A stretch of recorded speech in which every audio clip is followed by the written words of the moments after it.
বাংলাদেশে নিয়েছে বাংলাদেশের হাল ধরেন সকল ছাত্র সমাজ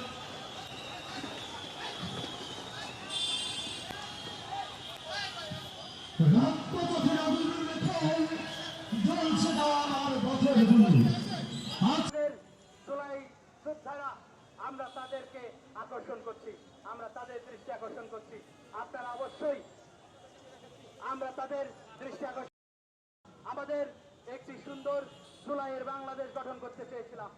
যে জুলাইয়ের স্পিরিট ছিল বৈষম্যহীন, যে জুলাই আমরা দেখতে পেয়েছি জুনের 30 তারিখে যে প্রহসনমূলক পিএসসি যে প্রহসনমূলক রেজাল্টটি পাবলিশ করেছে। আপনারা সেখানে দেখবেন আমাদের পোস্ট ছিল 1720টি, সেখানে 1690 জনকে সুপারিশ করা হয়েছে। কিন্তু 1690টি পোস্টের মধ্যে 8 শতাধিক পোস্ট যেগুলি রিপিট করা হয়েছে। রিপিট মানে হচ্ছে একই ব্যক্তিকে একই পোস্টে আবারও সুপারিশ করা হয়েছে। ফলে সেই একই ব্যক্তিকে যখন আবারও সুপারিশ করা হলো, তিনি তো সেই পোস্টে আবার যোগদান করবেন না, তিনি তো অলরেডি সেখানে যোগদান করেছেন, অলরেডি সেখানে 2-3 বছর ধরে জব করছেন, চাকরি করছেন, তাহলে সেই পোস্টটি তো ফাঁকা থেকে যাবে। তাহলে এই 8 শতাধিক পোস্ট, প্রায় 50% পোস্ট এই পিএসসির যে 44তম রেজাল্ট দেওয়া হয়েছে সেখানে ফাঁকা রাখা হলো।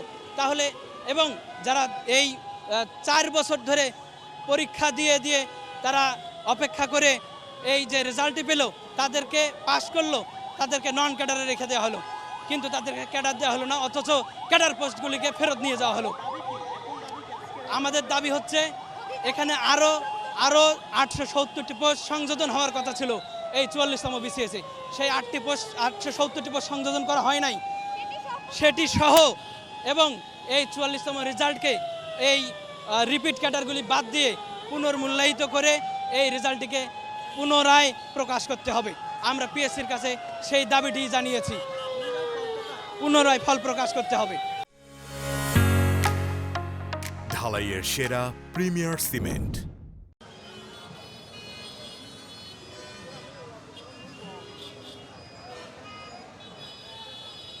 শাহবাগ যেহেতু একেবারেই খুবই সেন্সিটিভ একটি জায়গা, আপনারা জানেন যে এটা একটি হসপিটাল আছে 2-3টা। আমরা জনগণের দুর্ভোগ চাই না। আমরা সবাই বিসিএস আমরা আসলে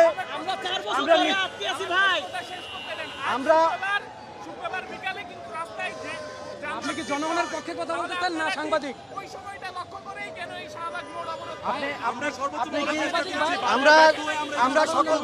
আমরা সকল ধরনের যেগুলো গঠনমূলক যোগাযোগ সেগুলো আমরা করেছিলাম।